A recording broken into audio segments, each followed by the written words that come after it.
नरेंद्र मोदी ने पाकिस्तान को 22 मिनट में निपटाने की बात की और अब भारत चीन को घर में घुसकर सुना रहा है। अजीत डोवाल को इसलिए पीएम मोदी ने चीन भेजा है। अजीत डोवाल एससीओ देशों के टॉप नेशनल सिक्योरिटी अधिकारियों के सम्मेलन में हिस्सा लेने बीजिंग गए हुए हैं। वहां एनएसए डोवाल ने चीन के विदेश मंत्री से अलग से मुलाकात की है। अजीत डोवाल की चीन के विदेश मंत्री के साथ इस मुलाकात से पाकिस्तान को भी तगड़ा झटका लगा है, क्योंकि चीन ने अजीत डोवाल से मीटिंग के बाद ऐसे बयान भी दिए जिससे दिख रहा है कि भारत की डोज का तगड़ा असर पड़ा है। क्योंकि चीन के विदेश मंत्री ने खुद माना कि भारत के साथ रिश्ते सुधरे हैं।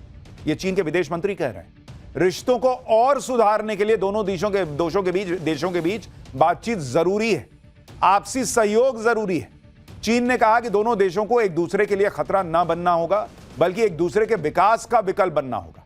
दोनों देश दुश्मन नहीं बल्कि पार्टनर बने, जिससे दोनों देशों का फायदा होगा। आप सोचिए, चीन भारत से पार्टनरशिप की बात कर रहा है। यह दुनिया में जो बदलाव आ रहा है ना, हालांकि चीन बहुत भरोसे के लायक देश वो भी नहीं है, जैसे पाकिस्तान है वैसे ही चीन धोखा तो देता ही देता है, लेकिन कम से कम आज देखिए उसकी बातचीत का रुख कैसे बदला है। क्योंकि दुनिया में भारत ऐसी सुपर पावर बनता जा रहा है जिसके बिना चलना बड़ा मुश्किल है। यह भारत का दमखम है कि चीन भी भारत के साथ काम करना चाहता है, भारत से लड़के नहीं रहना चाहता। लेकिन हमारे यहां कुछ लोग हैं जिन्हें यह सब नहीं दिखता। उनको तो ट्रंप दिखता है, उनको तो नरेंद्र सरेंडर बोलना है। लेकिन जिनको ट्रंप पे बहुत भरोसा है हमारे यहां, वैसे कम ही लोग हैं। राहुल गांधी और कांग्रेस को छोड़ के बहुत लोग नहीं है जो ट्रंप पे बहुत भरोसा करते हो कि उन्होंने सीज फायर करा दिया। लेकिन राहुल गांधी और यही स्क्रिप्ट बेच रहे थे पब्लिक के सामने कि ट्रंप ने फोन किया और कहा नरेंद्र सरेंडर, जबकि ऐसा कोई फोन ट्रंप ने किया भी नहीं था। खैर, उन ट्रंप का आज की डेट में क्या हाल हो रहा है जिन पर राहुल गांधी को बहुत भरोसा है, आज आपको देखना चाहिए। भाई, भारत तो चीन को सुना के आ गया, पाकिस्तान को ठोक के आ गया। लेकिन जैसे ट्रंप भारत पाकिस्तान के सीज फायर का फर्जी क्रेडिट ले रहे थे, वैसे ही वो भाई साहब ईरान इजराइल के सीज फायर का क्रेडिट लेने घुस गए। लेकिन उनका ऐसा मजाक उड़ा है, जैसे वो पंचायत में था ना, गजब बेइज्जती है, वैसा हाल हो गया। देखिए कैसे कैसे मीम बन रहे हैं सोशल मीडिया पर ट्रंप के क्रेडिट कार्ड को लेकर, जमकर क्रेडिट लेने को लेकर। भाई, क्रेडिट कार्ड आप वैसे यूज करते होंगे स्वाइप वाला, यहां क्रेडिट लेने वाला क्रेडिट कार्ड जो लेके चल रहे हैं, उनका मीम बन रहा है। जैसे इस मीम में ट्रंप खुद नोबेल अवार्ड देते दिख रहे हैं। एक और मीम आपको दिखाता हूं, बड़ा वायरल हो रहा है। इसमें ट्रंप भारत, चीन, रूस और ईरान के मुद्दों को सुलझाने का क्रेडिट लेते दिख रहे हैं, जबकि ये सारे देश इनकार कर रहे हैं। भाई, उन्होंने कहा, ट्रंप को देखिए, एक तरफ दिख रहा है ट्रंप कह रहे हैं I made a deal with Xi Jinping, कह रहे हैं ना, मैंने तो नहीं किया। फिर उन्होंने कहा आई नेगोशिएटेड सीज फायर, मोदी ने कहा कि ना, इसने नहीं किया। ईरान कॉल्ड मी, ईरान कह रहा ना, हमने तो कॉल ही नहीं किया। ये ऐसे मीम चल रहे हैं और ये सच्चाई भाई है। मीम देखिए जिसमें ईरान पर बम बरसते भी दिख रहे हैं और ट्रंप की इमेज के नीचे लिखा है चलो अब शांति की बात करते हैं। सबसे शानदार मीम तो यह है जिसमें ट्रंप के हाथ में एक प्ले कार्ड है और इसमें लिखा है कि ईरान न्यूक्लियर हथियार बना सकता है अगर खमेनेई ट्रंप को नोबेल अवार्ड के लिए नॉमिनेट कर देते हैं। यह देखिए, जिसमें ट्रंप की इमेज लगाकर लिखा है कि लड़ाई झगड़ा कराने और सुलझाने के लिए संपर्क करें। एक और मीम दिखाई जरा, उसमें कह रहा है, ये देखिए कि दिन में जो है वो ट्रंप जो है वो खुद को नोबेल शांति पुरस्कार देते हैं और रात में जो है वो ईरान पर बम गिरा देते हैं। तो भयंकर छीछा लेदर सोशल मीडिया पर डोनाल्ड ट्रंप की हो चुकी है। लड़ाई झगड़े कराने और सुलझाने के लिए संपर्क करें, पार्टी ऑर्डर्स लिए जाते हैं। जैसे नहीं होता है कि शादी ब्याह के लिए संपर्क करें, यहां हम पार्टी का भी ऑर्डर लेते हैं, वैसा लोग मीम बना रहे हैं। फॉर डिस्काउंट से नोबेल फॉर ट्रंप, मतलब डिस्काउंट चाहिए तो ट्रंप को नोबेल पुरस्कार दिलवाने की बात कर दीजिए। यह हालत हो गई है अमेरिका के राष्ट्रपति की। लोग मजाक उड़ा रहे हैं बॉस ट्रंप का, और हमारे यहां राहुल गांधी ट्रंप की बात पे भरोसा करते चलते हैं। कुल मिलाकर ट्रंप ने अपने बयानों, अपने फैसलों से अपनी जगहसाई तो कराई, साथ ही अमेरिका की साख पर भी बट्टा लगाने का काम कर दिया है। ट्रंप जिस तरह की हरकतें कर रहे हैं उससे तो लोगों को ट्रंप के पहले के राष्ट्रपति जो बाइडेन की भी याद आने लगी। बाइडेन पर लोग हंसते थे क्योंकि वो चलते चलते अचानक गिर जाते थे, अचानक सेंसलेस हो जाए। ये देखिए, ये बाइडेन की तस्वीर है। लोग तब इस पे बाइडेन पे हंसते थे कि कैसा ही राष्ट्रपति है। प्लेन पे चढ़ते चढ़ते बाइडेन लड़खड़ा जाते थे। कभी इधर जाना था तो बाएं जाने लगते थे, बाएं जाना है तो दाएं जाने लगते थे। तो लोग बाइडेन पे हंसते थे कि क्या ही राष्ट्रपति अमेरिका को मिला है। लेकिन अब ट्रंप की हालत देखकर लोग कह रहे हैं कि बाइडेन कम से कम इधर उधर भटकते थे लेकिन फैसले तो ढंग से ले रहे थे। ये आदमी तो गजब ही कर रखा है। जो लोग बाइडेन पर हंसते थे वो लोग आज ट्रंप की हरकतें देखकर कह रहे हैं कि बाइडेन की तो फिटनेस नहीं थी। ट्रंप तो फिट होकर भी अनफिट है और अपनी खिल्ली उड़वा रहे हैं। बाइडेन पर लोग हंसते थे क्योंकि वो भरे इवेंट में सेंसलेस हो जाते थे, उन्हें पता ही नहीं होता था कि वो कर क्या रहे हैं। जैसे ये तस्वीर देखिए, एक इवेंट में बाइडेन 1 मिनट तक मोशनलेस रहे, जबकि दूसरे लोग डांस कर रहे हैं, हंस रहे हैं। यहां ऐसा लग रहा है कोई रोबोट खड़ा है, तो वो सेंसलेस दिख रहे हैं, लेकिन वो शारीरिक रूप से सेंसलेस दिख रहे थे। ट्रंप तो भैया सेंसलेस बातें भी कर रहे हैं, हरकतें भी कर रहे हैं। बाइडेन की हालत तो यह थी कि वो भूल जाते थे कि किससे हाथ मिलाना है, किससे हाथ मिला लिया। ये देखिए, ये बाइडेन की हालत है। एक बार बाइडेन इटली गए थे, वहां पर अमेरिकी दूतावास में एक इवेंट था, एक अमेरिकी सीनेटर से बाइडेन ने हाथ मिलाया और 3 सेकंड में भूल गए कि उससे हाथ मिलाया, फिर से उसी से हाथ मिलाने लगे। इसके अलावा एक बार बाइडेन स्पीच दे रहे थे, स्पीच खत्म करने के बाद बाइडेन मुड़े और हैंडशेक के लिए हाथ बढ़ाया, जबकि उनके आसपास कोई था ही नहीं। पब्लिक सोच रही है भाई कि अमेरिका की किस्मत क्या ही चल रही है कि या तो ऐसा राष्ट्रपति मिल रहा है या ट्रंप जैसा मिल रहा है। मतलब आसमान से गिरे खजूर पे अटके वाला हिसाब है। बाइडेन का तो गजब ही हाल था, लेकिन ट्रंप भी बाइडेन से कम नहीं है। उनकी खिल्ली तो बाइडेन से ज्यादा उड़ रही है। ट्रंप के मीम बन रहे हैं, और ये मीम इसलिए बन रहे हैं क्योंकि खुद को सीजफायर का चैंपियन बताने वाले ट्रंप ने कल रात को इजरायल और ईरान के बीच सीजफायर का बड़ा ऐलान कर दिया।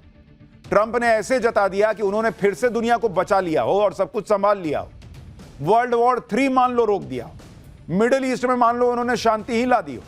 लेकिन क्रेडिट लेने की रेस में ट्रंप सबको धकिया के आगे तो आ जाते हैं, लेकिन फिर उनको झटका लगता है, क्योंकि 12 दिनों तक चलने वाले युद्ध पर ट्रंप का सीजफायर 1 मिनट भी नहीं टिका। इजरायल ईरान के युद्ध में अमेरिकी राष्ट्रपति ट्रंप की घनघोर बेइज्जती का पहला चैप्टर तो कल रात ही खुल गया था। ईरान ने कल रात कतर में अमेरिकी एयरबेस पर हमला कर दिया। ईरान ने अमेरिका के अल उदीद एयरबेस पर हमला करके सबको चौंका दिया। ईरान ने अमेरिका के एयरबेस पर शॉर्ट और मीडियम रेंज बैलिस्टिक मिसाइलें दागी। ईरान ने इसे अमेरिका के हमले का बदला बताया। साथ ही इराक में भी अमेरिकी ठिकानों पर हमला हुआ, लेकिन ईरान ने इस हमले की जिम्मेदारी नहीं ली। कतर की तरफ से बताया गया कि ईरान ने 19 मिसाइलें दागी थी, सिर्फ 1 मिसाइल को छोड़कर सबको हवा में मार गिराया गया। अमेरिकी एयरबेस पर ईरान के हमले की खबर दुनिया में आग की तरफ फैल गई कि भाई अमेरिका पे ईरान हमला कर रहा है, जिसको ट्रंप कह रहे थे कि नक्शे से मिटा दूंगा, वो अमेरिका पे हमला कर रहा है। तो सबको यही लग रहा था कि अब तो अमेरिका ईरान को छोड़ेगा नहीं बॉस, ये तो बहुत मारेगा। अरे बाप, ईरान के हमले के बाद अमेरिकी राष्ट्रपति ट्रंप की जुबान ही पलट गई। मैंने आपको कहा था ना कि ट्रंप यू टर्न नहीं लेते हैं, ये भाई साहब ओ टर्न लेते हैं। एक यू लेते हैं, फिर यू ले लेते हैं, तो ओ बन जाता है। ईरान को मिटा देने की बातें करने वाले ट्रंप ईरान से शांति की बात करने लगे। असल सरेंडर तो इसको कहते हैं, जो हमारे यहां के नेताओं को नहीं दिखेगा। खैर, ईरान के हमले पर ट्रंप ने कहा कि ईरान ने 14 मिसाइल दागी, 13 को हमने गिरा दिया, 1 को छोड़ दिया क्योंकि वो ऐसी जगह जा रही थी जहां कोई खतरा नहीं था। ट्रंप ने कहा कि इस हमले में कोई हताहत नहीं हुआ है, कोई नुकसान नहीं हुआ है। इसके आगे जो ट्रंप ने कहा कि उसे जानकर सब हैरान रह गए। ट्रंप ने दावा कर दिया कि ईरान ने इस हमले की जानकारी पहले ही दे दी थी। इसके लिए ट्रंप ने ईरान को धन्यवाद दिया और कहा कि अब ईरान शांति की राह पर आगे बढ़ सकता है। आप सोचिए, अमेरिका जैसा ताकतवर देश जिस पर कोई पत्थर मारने की भी नहीं सोच सकता, उस पर ईरान ने बैक टू बैक मिसाइलें दाग दी और ट्रंप यहां शांति की बात कर रहे हैं। मतलब यह हाल हो गया कि एक कोई मोहल्ले का बहुत बड़ा कोई चीता आदमी है जिसकी तरफ लोग आंख उठा के नहीं देखते, उसको एक जो है वो मुक्का मार रहा है, थप्पड़ मार रहा है, वो कह रहा है मेरे गाल पे नहीं लगा, पेट पे लगा तो क्या हुआ, मेरे को फर्क नहीं पड़ता, गाल पे नहीं मारा था। और वो ईरान को धन्यवाद दे रहे भाई साहब। ट्रंप की इस भाषा को देखकर सवाल उठने लगे कि ये युद्ध चल रहा है या मजाक चल रहा है। मारने से पहले कौन बताता है भाई, मैच फिक्सिंग किए हो क्या? अब वो कहा कि हम तुमको मारने आ रहे हैं और ट्रंप ने कहा कि ठीक है तो चलो काम करो, तुम भी मार ही लो। ये कौन सा युद्ध है भाई? और उस युद्ध को रुकवाने का क्रेडिट ले रहे हैं ट्रंप। इधर ट्रंप ईरान को थैंक यू कर रहे थे, उधर अमेरिका के एयरबेस पर मिसाइल दागकर ईरान अपनी छाती पीट रहा था। ईरान की तरफ से कहा गया कि ईरान के शक्तिशाली सशस्त्र बलों ने कतर में अल उदीद में अमेरिकी एयरबेस पर हमला किया और उसे नष्ट कर दिया। भाई वो अपनी पीठ थपथपा रहा है ईरान कि देखो अमेरिका को फोड़ दिए। ईरान के हमले के कुछ ही देर बाद डोनाल्ड ट्रंप ने एक बड़ा ऐलान भी कर दिया। ट्रंप ने कल रात 3:32 पर सोशल मीडिया पोस्ट पर कहा कि सभी को बधाई, ईरान और इजरायल के बीच कंप्लीट सीजफायर की डील हो गई है। ट्रंप ने कहा कि अभी से लेकर अगले 6 घंटे का विंडो है, इस बीच में दोनों देश अपने फाइनल मिशन को पूरा करेंगे। इसके बाद ईरान सीजफायर शुरू करेगा और इसके 12 घंटे बाद इजरायल भी उसे फॉलो करेगा और इस तरह 24 घंटे में युद्ध खत्म हो जाएगा। इसके बाद ट्रंप ने दोनों देशों को बधाई भी दे दी। ट्रंप ने कहा कि यह युद्ध कई सालों तक चल सकता था, पूरे मिडिल ईस्ट को तबाह कर सकता था, लेकिन ऐसा नहीं हुआ, ना होगा। मतलब क्रेडिट लेने के लिए तो मैंने कहा ना, वो मुक्का कोहनी मार के आगे आ जाते कि मैंने सब कर दिया। ट्रंप ने पूरा माहौल बना दिया कि उन्होंने दुनिया को एक और तबाही से बचा लिया और अब सब कुछ ठीक हो जाए। लेकिन ट्रंप के सीजफायर के ऐलान के बाद इजराइल ने दावा किया कि ईरान ने उस पर मिसाइलें दाग दी। बताइए, ये तो अमेरिका की हैसियत कर दी इन्होंने कि ट्रंप कह रहे हैं कि मैंने सीजफायर करा दिया, ईरान मिसाइल दाग दिया इजराइल पे। मंगलवार की सुबह इजराइल में वॉर सायरन बजने शुरू हो गए। इजराइल ने दावा किया कि सीजफायर शुरू होने के 2.5 घंटे के अंदर ही ईरान ने उस पर 6 बैलिस्टिक मिसाइल दागी है। इजराइल के मुताबिक ईरान ने इजराइल के बेशरबा में एक बिल्डिंग पर मिसाइल दागकर उसे गिरा भी दिया। इस हमले में 4 लोगों की मौत हो गई, 20 लोग घायल हो गए। आप देखिए कैसे वहां मिसाइल जा रहा है, ईरान का सायरन बज रहा है और ट्रंप कह रहे हैं कि मैंने तो युद्ध रुकवा दिया। इजराइल ने ईरान पर सीजफायर तोड़ने का आरोप लगाते हुए पलटवार भी कर दिया। मतलब इजराइल भी नहीं रुका। ईरानी हमले के जवाब में इजराइल ने अपनी सेना को तेहरान में हमले का आदेश दे दिया। इजराइल ने ईरान की राजधानी तेहरान में एक रडार साइट पर हमला कर दिया। इजरायली आर्मी रेडियो ने इस हमले की पुष्टि भी की है। यानी ना इजराइल ट्रंप की सुन रहा है, हमले नहीं रोक रहा, ना ईरान ट्रंप की सुन रहा है, वो भी हमले नहीं रोक रहा। दोनों एक दूसरे को फोड़ रहे हैं और ट्रंप रात के 3:32 पे मैसेज कर रहे हैं, सब रुकवा दिया मैंने। गजब आदमी है भाई। ये सब देखकर ट्रंप झल्ला गया। भाई बेइज्जती तो थोड़ी बहुत तो कभी कभी तो फील हो ही जाती है। सुबह करीब 10:30 बजे ट्रंप ने सोशल मीडिया पोस्ट में कहा कि सीज फायर लागू है, कृपया इसका उल्लंघन ना करें। मतलब जैसे नहीं होता सड़क पर ये वन वे रास्ता है, कृपया इसका उल्लंघन ना करें। अरे कौन वन वे? दोनों तरफ से घाए घाए गाड़ी आ रही है, जा रही है। काहे का तुम जो है वो ट्रैफिक पुलिस बन के खड़े हो? कोई तुमको नहीं सुन रहा। लेकिन जब कुछ घंटे बाद भी ट्रंप की इस अपील का कोई नतीजा नहीं निकला तो ट्रंप गुस्से में मीडिया के सामने आए। ट्रंप ने दोनों देशों पर सीजफायर के उल्लंघन का आरोप लगाया। ट्रंप खासकर इजराइल पर भड़के और इतना भड़के कि गुस्से में गाली देने लगे। सुनिए इजराइल को लेकर ट्रंप ने क्या कहा। Yeah, I do. They violated, but Israel violated it too. Are you questioning if Israel is committed? Israel, as soon as we made the deal, they came out and they dropped a load of bombs, the likes of which I've never seen before. The biggest load that we've seen. I'm not happy with Israel, so I'm not happy with them. I'm not happy with Iran either. But I'm really unhappy if Israel's going out this morning because the one rocket that didn't land, that was shot, perhaps by mistake, that didn't land. I'm not happy about that. You know what? We basically have two countries that have been fighting so long and so hard that they don't know what doing. Do you understand that? यानी Trump इतना झल्ला गए कि भाई अब वो Israel को गाली दे रहे हैं कि इजराइल को समझ में नहीं आ रहा कि वो क्या कर रहा है। बताइए, बीप करना पड़ रहा है, राष्ट्रपति ऐसी गाली दे रहा है। ये हालत हो गई। सोचिए ट्रंप की क्या हालत हो गई है। जिस इजराइल के खिलाफ अमेरिका चट्टान की तरह खड़ा रहता है, वही अमेरिका की बात नहीं सुन रहा और ट्रंप उससे इतना झल्ला गए कि गाली देने लगे। सोशल मीडिया पोस्ट में ट्रंप ने सीधे सीधे इजराइल को धमका दिया कि इजराइल ईरान पर बम न मारे, अगर ऐसा करेगा तो सीजफायर का बड़ा उल्लंघन होगा। ट्रंप ने कहा कि इजराइल अपने पायलट्स को अभी वापस बुलाए।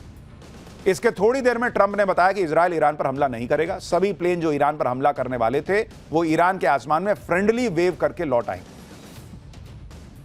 ट्रंप की बातें सुनी, कह रहे हैं कि वहां प्लेन जाएंगे, हमला नहीं करेंगे, फ्रेंडली वेव करके हाय बाय करके चलाएंगे, किसी को चोट नहीं आएगी। सीज फायर लागू हो गया। यानी इजराइल को रोकने के लिए ट्रंप को एड़ी चोटी का जोर लगाना पड़ रहा है। ट्रंप और नेतन्याहू के बीच फोन पर बात भी होने की खबरें हैं। नेतन्याहू ने यहां तक दावा किया कि ईरान पर भयंकर स्ट्राइक करने वाले थे, लेकिन ट्रंप से बातचीत के बाद अब थोड़ी देर इसको रोक दिया। हालांकि यह सीजफायर कितने दिन कितने घंटे टिकेगा कहना मुश्किल है, क्योंकि ना इजराइल ट्रंप का लोड ले रहा है ना ईरान। दूसरी तरफ ट्रंप पूरी तरफ इस सीजफायर का क्रेडिट लेने के लिए लाइन में लगे हैं। ट्रंप ने सीजफायर को लेकर जो कहानी सुनाई उसमें भी झोल लग रहा है। ट्रंप ने कहा कि दोनों देश एक ही वक्त पर उसके पास आए थे और शांति की बात करने लगे। लेकिन आप देखिए, यह सीजफायर ऐसे वक्त में हुआ जब पुतिन ईरान के नेताओं से मिले, ईरान को पूरी मदद देने की बात कही।